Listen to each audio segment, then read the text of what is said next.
నమస్తే welcome to our channel. TDP నుంచి వైసీపీలో చేరి దుర్మార్గపు రాజకీయాలకు తెగబడ్డ గన్నవరం మాజీ ఎమ్మెల్యే వల్లభనేని వంశీకి గడ్డుకాలం మొదలు కాబోతోంది. వల్లభనేని వంశీ అరెస్టుకు పోలీసులు రంగం సిద్ధం చేశారు. ఇప్పటికే వల్లభనేని వంశీ వైసీపీ హయాంలో జగన్మోహన్ రెడ్డి అండ చూసుకొని రెచ్చిపోయారు. ఆయన చెయ్యని నేరం అంటూ లేదని నియోజకవర్గ ప్రజలే అంటున్నారు. గన్నవరం టీడీపీ ఆఫీస్పై దాడి కేసులో వల్లభనేని వంశీని 71వ ముద్దాయిగా పోలీసులు పేర్కొన్నారు. ఈ కేసులో ఇప్పటికే 18 మందిని అరెస్టు చేశారు. ఇక కొన్నేళ్ల క్రితం జరిగిన ఈ దాడిలో వల్లభనేని వంశీ నేరుగా పాల్గొనలేదు. కానీ అప్పట్లో ఎమ్మెల్యేగా ఉన్న ఆయన తను కన్నెసన్నల్లోనే ఇదంతా చేయించారు. వంశీ ఎగతోయటంతోనే వైసీపీ కార్యకర్తలు అల్లరిమోకలు టీడీపీ కార్యాలయంపై దాడి చేసి విధ్వంసం సృష్టించాయి అనే ఆరోపణలు ఉన్నాయి. అయితే 2 నెలల ముందు వరకు వైసీపీనే అధికారంలో ఉండడంతో ఆ కేసును మరుగున పడేశారు. సొంత పార్టీనే కాబట్టి ఘటన జరిగిన సమయంలో కూడా వంశీ సహా ఆ పార్టీ కార్యకర్తలపై పోలీసులు ఏ కేసులు నమోదు చేయలేదు.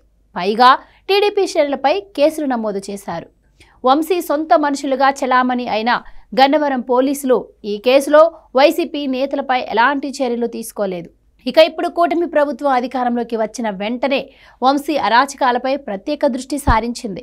టీడీపీ కార్యాలయంపై దాడికి కారకుల ఫైళ్లు బయటకు తీసి చర్యలు చేపట్టాలని పోలీసులకు ప్రభుత్వం నుంచి ఆదేశాలందాయి.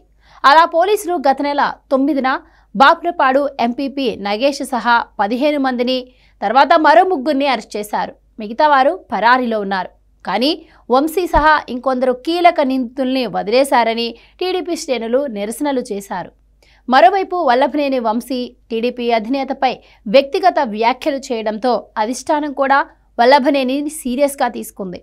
పైగా నియోజకవర్గంలో యువగళం పాదయాత్ర సందర్భంగా అక్రమ కేసులు పెట్టించటాన్ని తీవ్రంగా తీసుకున్నారు. ఈ నేపథ్యంలో వంశీని అరెస్టు చేయాలనే ఒత్తిడి టీడీపీ శ్రేణుల నుంచి బాగా పెరిగింది. జిల్లా ఎస్పీగా ఇటీవల బాధ్యతలు చేపట్టిన గంగాధర్రావు ఈ వ్యవహారంపై స్పెషల్ ఫోకస్ చేశారు.